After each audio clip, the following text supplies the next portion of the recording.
మహాపుణ్యక్షేత్రంలో బాబాగారు కృషి చేసిన 5 పుస్తకాలలో ఒక ముఖ్యమైన పుస్తకం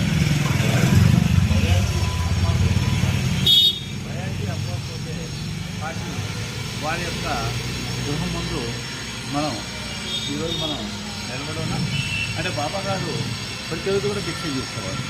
ఒకసారి 12 సార్లు కూడా భిక్ష చేశారు.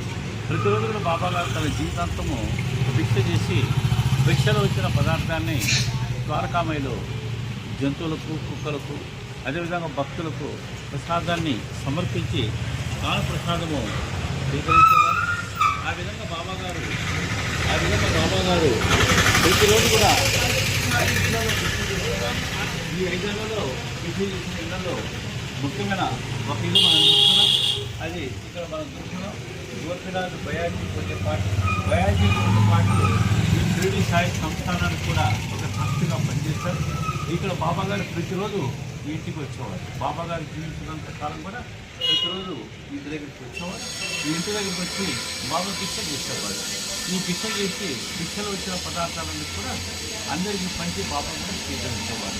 ఈ విధంగా 5 నెలల్లో భిక్ష చేసిన గృహంలో ఇదొక గృహము. ఇది మనం షిరిడిలో ఈ గృహాన్ని మనము ఇప్పుడు తిరిగిస్తున్నాము. ఈ గృహాన్ని కూడా అందరూ కూడా చూడవలసిందిగా కోరుతున్నాము.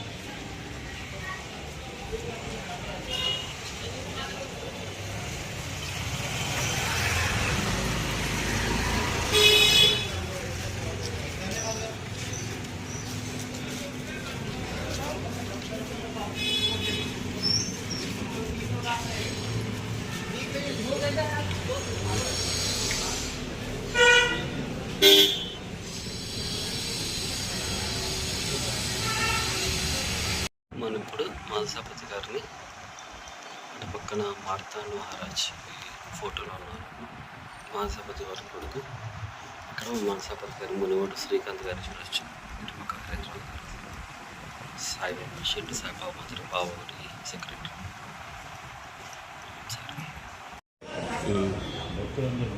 ఇది మహన్సాపతి గారి విగ్రహం.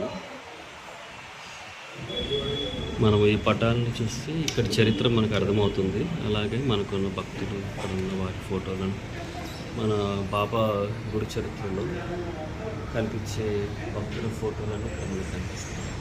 మనం చదివే భక్తుల ఫోటోలు ఇక్కడ కనిపిస్తాయి. పైన బాబా గారు పడుకున్న విధానం, ముగ్గురు కాలు ఒకవైపు పెట్టుకుని పడుకునే విధానం. ఇక్కడ మొత్తం ఈ చిత్రపటాల్లో బాబా గారి చరిత్ర మొత్తం